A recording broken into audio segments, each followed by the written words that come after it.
क्या दोस्तों, आपने कभी सोचा है कि होली सिर्फ रंगों का त्योहार नहीं बल्कि इसके पीछे एक भयानक रहस्य छिपा है। एक ऐसा रहस्य जो हर साल जलती होलिका की लपटों में दफन हो जाता है। एक ऐसी कहानी जिसमें छल है, विश्वासघात है, शक्ति है और भक्ति की अटूट परीक्षा है। तो दोस्तों नमस्कार, स्वागत है आपका हमारे चैनल देवलोक वाणी में, जहां हम आपको हिंदू धर्म, पौराणिक कथाओं और रहस्यमयी सत्य से परिचित कराते हैं। आज हम जानेंगे कि होली का असली महत्व क्या है, इसे क्यों मनाया जाता है और आखिर यह सिर्फ एक रंगों का त्योहार है या फिर इसके पीछे छिपा है एक गूढ़ रहस्य जिसे बहुत कम लोग जानते हैं। तो वीडियो को अंत तक देखें, क्योंकि आज आप जो सुनने जा रहे हैं वह आपके होली मनाने के नजरिए को हमेशा के लिए बदल सकता है। बहुत समय पहले की बात है, एक शक्तिशाली असुर राजा था, हिरण्यकश्यप। उसने घोर तपस्या की, कठिन यज्ञ किए और ब्रह्मा जी से अमृतत्व का वरदान मांगा। लेकिन ब्रह्मा जी ने कहा, हिरण्यकश्यप, अमृतत्व संभव नहीं, कोई भी जीव सदा नहीं रह सकता। पर हिरण्यकश्यप चतुर था, उसने ऐसा वरदान मांगा जिससे वह कभी मारा ही न जा सके। ना मैं दिन में मरूं,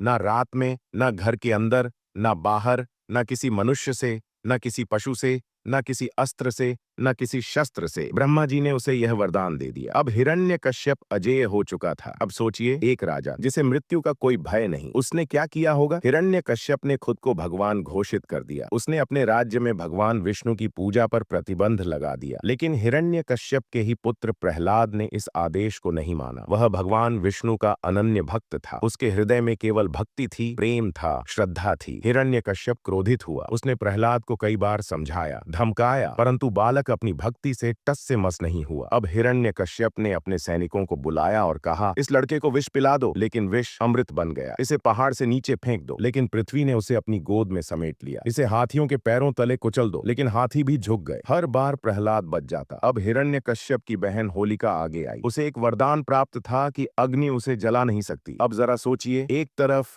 अजेय होलिका और दूसरी तरफ नन्हा सा भक्त प्रहलाद। क्या हुआ होगा? होलिका ने एक चाल चली। वह प्रहलाद को गोद में लेकर अग्नि में बैठ गई ताकि वह जल जाए और वह स्वयं बच जाए। लेकिन होलिका भूल गई थी कि उसका वरदान तभी काम करता जब वह अकेली होती। नतीजा, होलिका जलकर राख हो गई और प्रहलाद पूरी तरह सुरक्षित बाहर आ गया। इस दिन को बुराई पर अच्छाई की विजय के रूप में मनाया जाता है। इसे होलिका दहन कहा जाता है। लेकिन रंगों वाली होली की शुरुआत कहां से हुई, इसके पीछे भी एक सुंदर कथा है। भगवान श्री कृष्ण, जो बचपन में थोड़े सांवले थे, राधा से बहुत प्रेम करते थे। लेकिन उन्हें चिंता थी कि राधा गोरी थीं और वे सांवले। श्रीमती यशोदा ने कृष्ण से कहा, बेटा, तुम राधा को रंग क्यों नहीं लगा देते? फिर तुम दोनों एक जैसे हो जाओगे। बस तभी से रंग लगाने की परंपरा शुरू हो गई। श्री कृष्ण ने सबसे पहले राधा को रंग लगाया और फिर पूरे वृंदावन में रंगों की बौछार होने लगी। यहीं से होली का रंगीन उत्सव जन्मा। लेकिन होली सिर्फ एक त्योहार नहीं है, यह जीवन का एक संदेश है। पहला संदेश, बुराई चाहे कितनी भी शक्तिशाली क्यों न हो, सच्ची भक्ति और सच्चाई के आगे वह हार ही जाती है। दूसरा संदेश, होली हमें सिखाती है